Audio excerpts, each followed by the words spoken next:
The Your Credit Matters segment today being brought to you by creditsanitizer.com. You have a credit report and it is wrong. Why do I know that?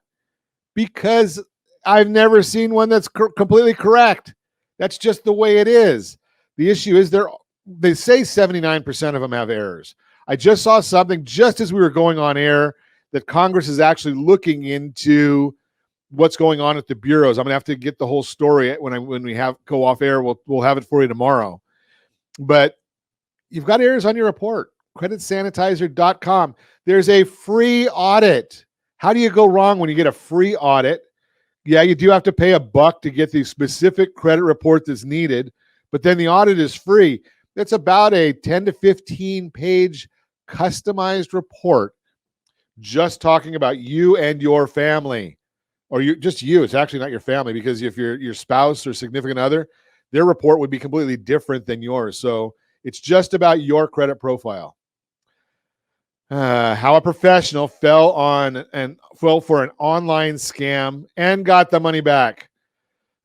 Interesting. You know, we're constantly we write about and talk about personal finances and about these scams, and it's always been a mission to help others save money and teaching others to detect and avoid scams. So it's perfectly in line with our goals. However, in spite of this newfound interest, this author still fell victim to an e-commerce scam. Here's the mistake that she made, and don't ignore the red flags next time you're tempted to click buy. How the scammers got her. Scam started when she was shopping for a solar generator, a rechargeable battery with outlets on it that you can connect to a solar panel for off-the-grid power. She was doing a lot of comparison shopping and getting ready to make a purchase during a major retailer's site-wide sale. Instead, she got pulled in by a targeted social media ad featuring a well-known solar generator brand and discounted prices, quote, due to the company closing its retail stores, unquote. After clicking on the ad, she was sent to a website with the brand's information and logo, multiple products with in-depth descriptions, and a countdown next to each type of generator.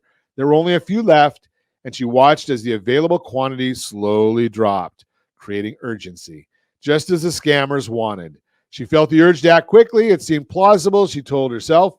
The company sells its products online through physical retailers, and the price was low, but only slightly lower than the sale prices she was seeing on the other site. She wishfully thought that maybe they were saving money on fees or commissions and passing the savings on. What was actually happening? Fake e-commerce websites are a popular type of online shopping scam. Scammers can quickly set up a website or many sites using stolen graphics and text from legitimate retailer sites. They then drive traffic to their fake site by posting on social media, online marketplaces, or using social media ads. If you make a quote-unquote purchase on one of these fake sites, the scammers might steal your money outright or steal your payment information and use or sell it later. Or in some cases, they may send you products that were stolen or bought through fraudulent means, such as using someone else's stolen credit card information. In the days after she fell for the scam, she was repeatedly targeted by ads on Facebook for the same product. Some sent her to the same scam website, but others sent her to identical websites with different addresses. A few weeks later, she found that all these scam websites were taken down. The red flags that she ignored. She knew enough to be suspicious from the start, but ignored a few red flags because she wanted to get a good deal. Here's what you should keep a closer eye on. The mismatched URL. The website's URL didn't include the brand's name.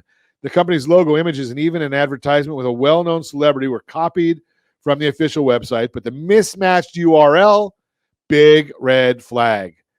The flimsy about page, the product description and main pages on the website had well-written and likely copied text, but the other pages, such as the about and contact pages, lacked many details. It wasn't the case here, but we've seen some scam websites that copy the about page from a competitor's website. For example, they claim to be brand X, but have an about page featuring brand Y. The details from the payment confirmation. Once she submitted her payment, she got an email confirmation from PayPal with the seller's information. She noticed it was a personal Gmail address rather than a business account. should have been the first note right there. Should have recognized the entire setup was a scam from the start, especially because it started with a social media ad. But seeing the recipient's personal information on the receipt was what finally clicked. How did she get her money back? Although she was suspicious, she partially went through with the purchase because she was able to pay using credit card via PayPal. She knew that if this wound up being a scam, she could dispute the purchase and likely get her money back. A few minutes after checking out, she was convinced the seller was scamming her, and she submitted a dispute to PayPal along with a description of what she thought happened and screenshots to back up the case. While the investigation took several weeks, she eventually got a refund. Oddly enough, the seller still sent a tracking code that showed the item was delivered the next week, but nothing was delivered. Lessons learned after reflecting on what happened. There are a few steps that you can take to avoid similar scams in the future, and we suggest you consider them as well. Take a breath before buying. It was early in the morning when she fell for the scam, and she spent the previous few days trying to find the best deal on the solar generator that she wanted. This all added up to the sense of urgency. If she had taken a quick break and taken a few minutes to make coffee before coming back to the computer, might have rethought the decision. Listen to your gut. Even though the price wasn't outlandishly low, it was surprisingly discount. It felt slightly too good to be true, and she should have trusted that feeling. Consider the payment method. If she used a different payment method, such as the gift card, wire transfer, Zelle, or cryptocurrency, there likely would not have been any way to get the money back. And if she had submitted the credit card information directly to the website, she could have become the victim of credit card fraud. Be careful. That's the whole issue. Be careful. When we go through and do the credit audits for you at creditsanitizer.com, sometimes we can be an early indicator that just getting those credit reports or the credit monitoring can be a big, big time saver for you in this whole process. That's the Your Credit Matters segment brought to you by creditsanitizer.com. You have a credit report. It is wrong.